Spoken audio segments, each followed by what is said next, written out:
Bismillahirrahmanirrahim. Assalamualaikum warahmatullahi wabarakatuh.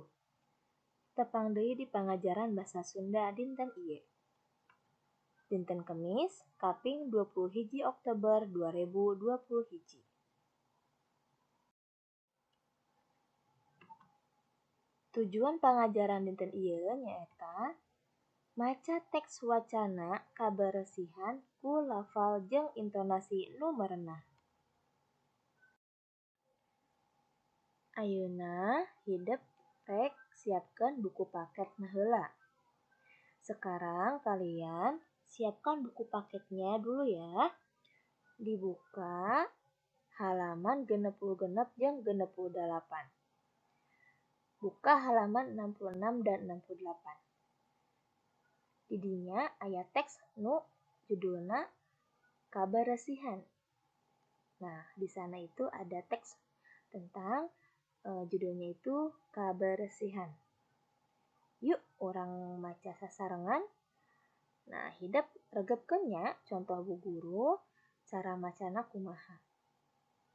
Nah, silahkan sekarang kita baca bersama-sama ya. Nah, kalian simak ya cara bacanya seperti Bu Guru.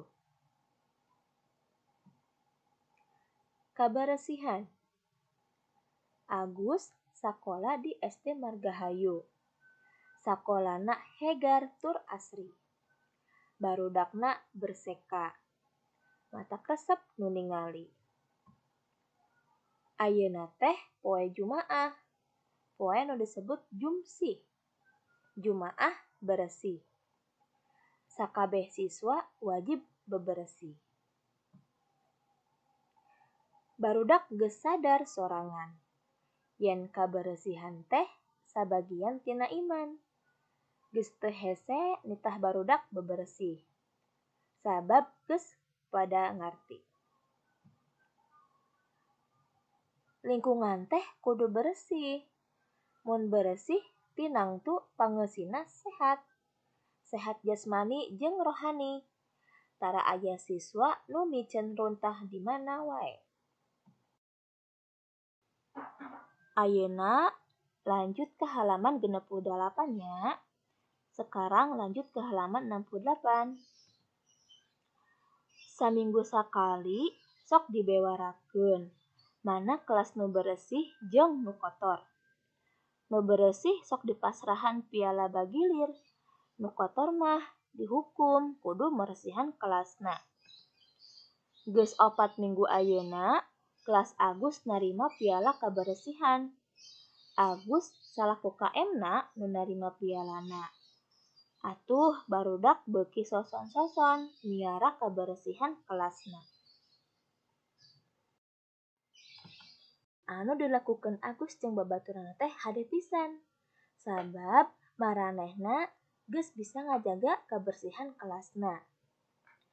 Kudu ditiru tuh nya ku haridep sadayana. Kudu bisa ngajaga kabersihan kelas. Nah, apa yang dilakukan Agus dan teman-temannya itu bagus sekali, ya. Patut kita tiru, kalian tiru juga.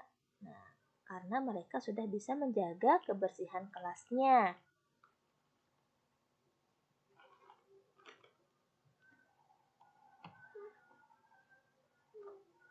Alhamdulillah, pangajaran dinten ieu tos rengse. Mugia pangajaran dinten ieu seueur mangpaatna. Alhamdulillah, pembelajaran hari ini sudah selesai. Semoga banyak manfaatnya. Hatur nuhun. Terima kasih. Wassalamualaikum warahmatullahi wabarakatuh.